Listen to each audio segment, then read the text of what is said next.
ఒక అరాచక ఒక సైకో పాలన నుంచి రాష్ట్రాన్ని ఇవాళ విముక్తి ప్రసాదించాలని చెప్పి నేను గట్టిగా చెప్పాల్సి వస్తుంది. అయితే ఇప్పుడు మీరు అన్నట్టు రాయలసీమ జిల్లాల్లో కూడా అంటున్నారు. అయితే ఏదైతే వాళ్ళు వైనాట్ 175 వైనాట్ కుప్పం అని చెప్పేది అని వాళ్ళ కాళ్ళు ఎగరేసి వాళ్ళు ఒక మదంతో లేకపోతే వాళ్ళ ఒక పొగరతోటి అయితే వివరించారో దానికి ప్రజలు చెంపబెట్టి సమాధానం వాళ్ళు చెప్పారని గట్టిగా చెప్పాలి.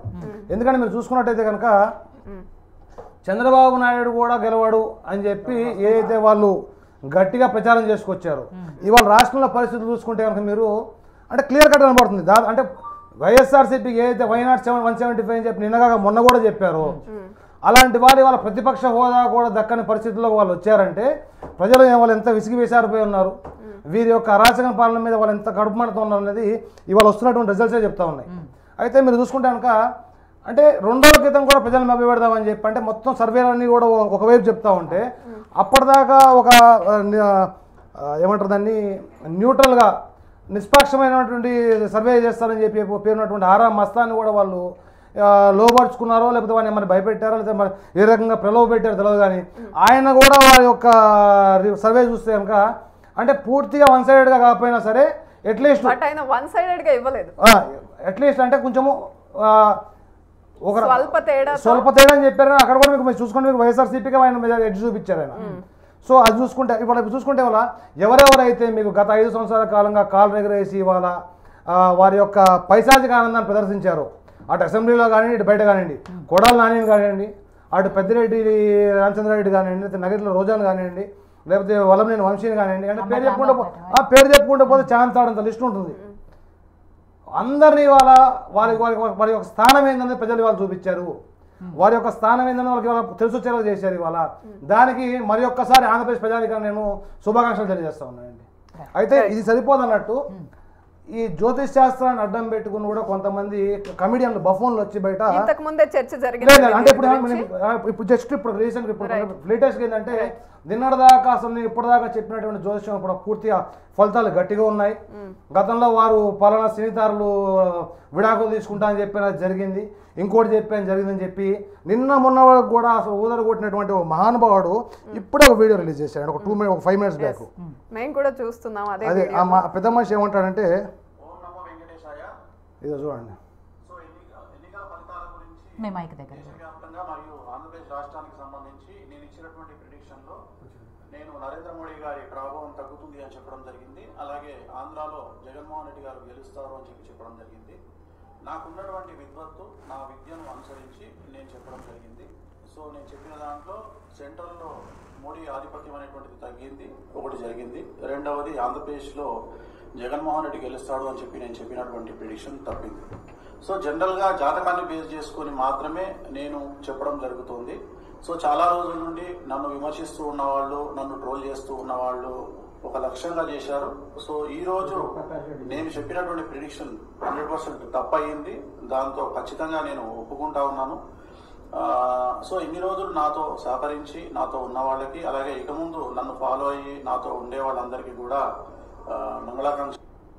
అయితే ఈయన అయిపోతే ఇంకో బఫర్ ఉన్నాడు జీవీఎల్ఎన్ శారీ అని చెప్పి ఆయన అయితే చంద్రబాబు నాయుడు ఎన్ని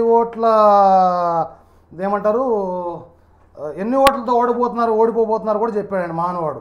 రైట్. కానీ వేణుస్వామి బయటకు వచ్చి మరి తను ఎలా ఏవేవి అనుసరించి చెప్పానో అది జరగలేదు అంటూ ఒక క్లారిఫికేషన్, క్షమించండి అంటూ ఒక మాట అంటే అట్లా నిన్న మొన్నటిదాకా కూడా ఆయన ఏమన్నారంటే నన్ను ట్రోల్ చేసి వీళ్ళు పెద్దగా వద్దాం అనుకుంటున్నారు, లైమ్ లైట్ లోకి వద్దాం అనుకుంటున్నారు అని చెప్పి ఏదైతే ఆయన కాల్ దగ్గర చెప్పాడో చాలా మందికి ఇంకో మాట కూడా మాట్లాడిన ధనిష్టను మూసుకోమని చెప్పండి అన్నాడు ఆయన.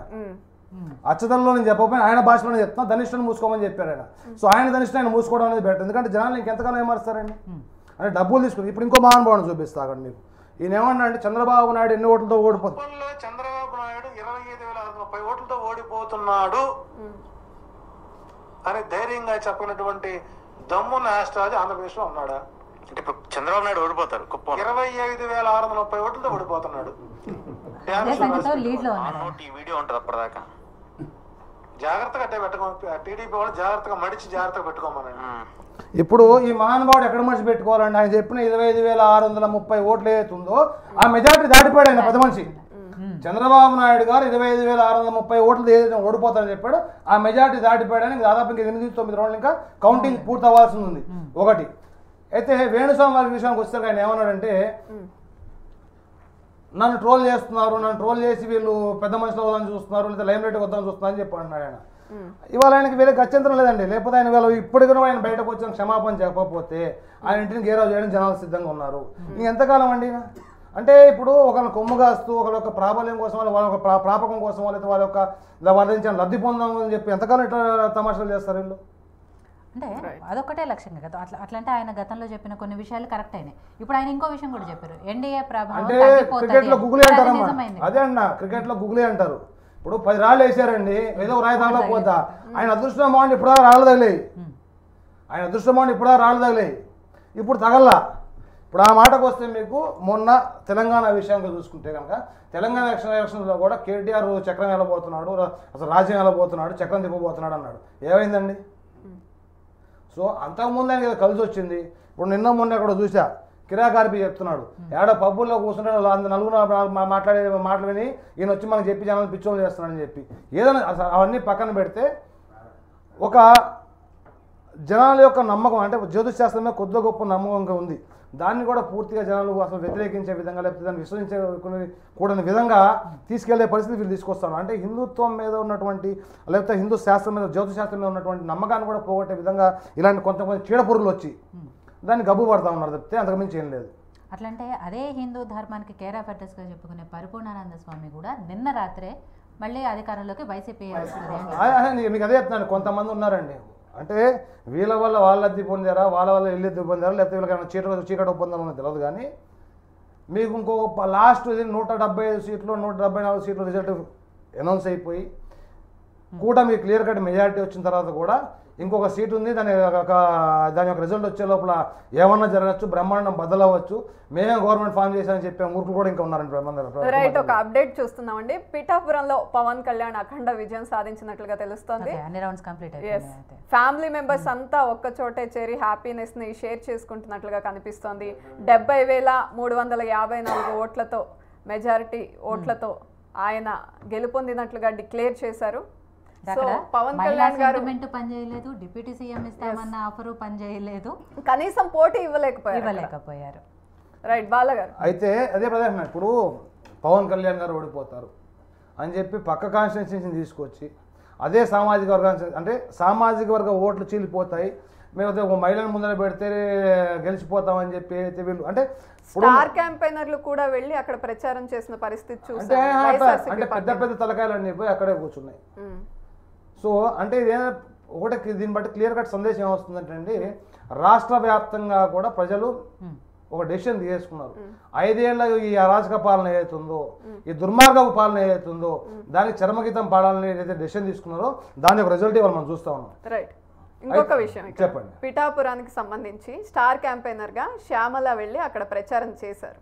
అయితే ఆవిడ ఆ నేపథ్యంలో కొంత స్టోరీ కూడా చెప్పడం జరిగింది, ట్రోల్ అవ్వడం జరిగింది. ఇప్పుడు రిజల్ట్ ప్రజలు ఇచ్చిన రిజల్ట్ చూస్తున్నాం. అదే అన్న ఇప్పుడు నేను ఇంతకుముందు చెప్పా, వాళ్ళు ఒక రకమైన ఫోబియాలు ఉన్నారా లేకపోతే వాళ్ళని హిప్నటైజ్ చేయబడ్డారో తెలియదు. కానీ అందరూ అంటే మీకు వైఎస్ఆర్సీపీకి సంబంధించినటువంటి వాళ్ళందరూ కూడా ఒక రకమైన మొండి ధోరణిలో మీరు ఇప్పుడైతే ఇక్కడ ఎవరు లేరు, ఇక్కడ ఉంటే కూడా ఈ క్షణంలో కూడా వాళ్ళు ఏమంటారంటే మొత్తం voting complete election counting complete కాలేదు కాబట్టి మేమే గెలుస్తామంటాం. ఇదే స్టూడియోలో కూర్చొని ఒక మహానుభావుడు మొన్న అన్నాడు, ఛాలెంజ్ ఓపెన్ ఇస్తాడు, నేను ఇక వైఎస్ఆర్సీపీ కనుక గవర్నమెంట్ ఫామ్ చేయకపోతే నేను మీసం కొరిగించుకుంటా అని చెప్పి ఆ మహానుభావుడు ఎక్కడ రమ్మని చెప్పండి, రిజల్ట్ బయట పెట్టా, నేనే గీసి పెడతా ఆయనకి. ఆ డిబేట్ లో నేనే ఉన్నాను, ఎవరో కాదు ఎనలిస్ట్ చింతా రాజశేఖర్ గారు. ఎనలిస్ట్ ముసుగులో ఉన్నటువంటి వైఎస్ఆర్సీపీ నాయకులు అది పార్టీలకు మీరేం మాట్లాడుకుంటారు నాదే. మేమైతే రాజకీయ విశ్లేషకులుగానే పిలిచాం. ఆయన ఇదే డిబేట్ లో నాతోనే ఛాలెంజ్ చేశారు, అధికారంలోకి రాకపోతే సగం మీసం తీసేసుకుంటానని.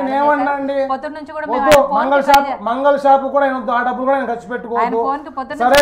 అటువంటి ఛాలెంజ్లు చాలా మంది విసిరారు.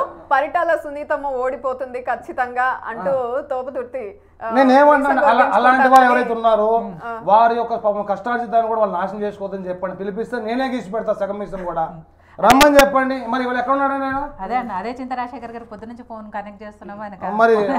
మరి ఇంతకుముందే మీకు చూపించినట్టు జీవీఎల్ చారీ ఎవరైతున్నాడో ఆ మహానుభావుడు కూడా ఎక్కడ దొరుకుతాయి. ఇంతకుముందు ట్రై చేస్తున్నాను ఫోన్లో ఆయన దొరుకుతుందని చెప్పి దొరకట్లే. ఆయన ఏమన్నా అంటే ఈ వీడియో దాచిపెట్టుకోండి, మడిచిపెట్టుకోండి అన్నాడు. మేము మడిచిపెట్టుకోకలేదు, ఆయన మడుచుకుని ఎక్కడ దాచుకున్నాడు, దాకుండా ఏ బొక్కలో దాక్కున్నా అర్థం కావట్లే. మరి రమ్మని చెప్పండి బయటికి. 25,630 ప్రిసైజ్లో చెప్పండి నెంబర్ అయినా. మరి ఆ మెజార్టీ ఎప్పుడు దాటిపోయింది చంద్రబాబు నాయుడు గారిది? మరి జగన్మోహన్ రెడ్డి గారు వైనాడు 175 వైనాడు కుప్పం అని చెప్పి ఆయన అన్నాడు కదా. మరి ఆయన మెజార్టీ లాస్ట్ టైం చూసుకుంటే 90,000 పైసలకు ఉందండి అదే పులివెందుల్లో. మరి ఈసారి 30,000 కూడా, అంటే 30,000 దరిదాపులు కూడా ఇంకా రాలే నాకు తెలిసి. 25,000-26,000 మధ్యలో అక్కడ ఉన్నట్టుంది. ఇంకా ఇంకెక్కువ రౌండ్ కూడా లేదు, 3 రౌండ్లు 4 రౌండ్లు ఉన్నట్టుంది కౌంటింగ్. ఇంకా మరి ఏందండి పరిస్థితి అంటే ఆయన సొంత తల్లే నా కొడుకు ఓటేదని చెప్పిందంటే వాళ్ళ ఇంట్లో వాళ్ళని నమ్మించలేనోడు జనాలకి ఏం నమ్మకం కుదురుతుందండి? పరదాలు కప్పుకుని అంటే 5 సంవత్సరాల కాలంలో ప్రజల మధ్యలో ఈరోజు వచ్చాడు ఆయన. ఆయన ఇంట్లో బయటకు వచ్చాడంటే పరదాలు లేకుండా బయటికి రాలా. ఆయన పైన హెలికాప్టర్లో పోతే కింద చెట్లు కొట్టడం దరిద్రం కాకపోతే, దౌర్భాగ్యం కాకపోతే. ఆయన ఉన్న 5 సంవత్సరాల కాలంలో ఆయన కొత్త పరిశ్రమలు రాష్ట్రానికి వచ్చాయా? మీరు చూసుకుంటే నిన్న ఎక్కడ చదువుతున్నా నేను, లాస్ట్ 1.5 month కాలంలో 25,000 కోట్ల రూపాయలు అప్పు చేశారట. దాంట్లో ఇంకా దౌర్భాగ్యం ఏందిరా అంటే నిన్న 4,000 చిల్లర కోట్లు రిలీజ్ అయ్యాయి వీరు తీసుకున్న అప్పు.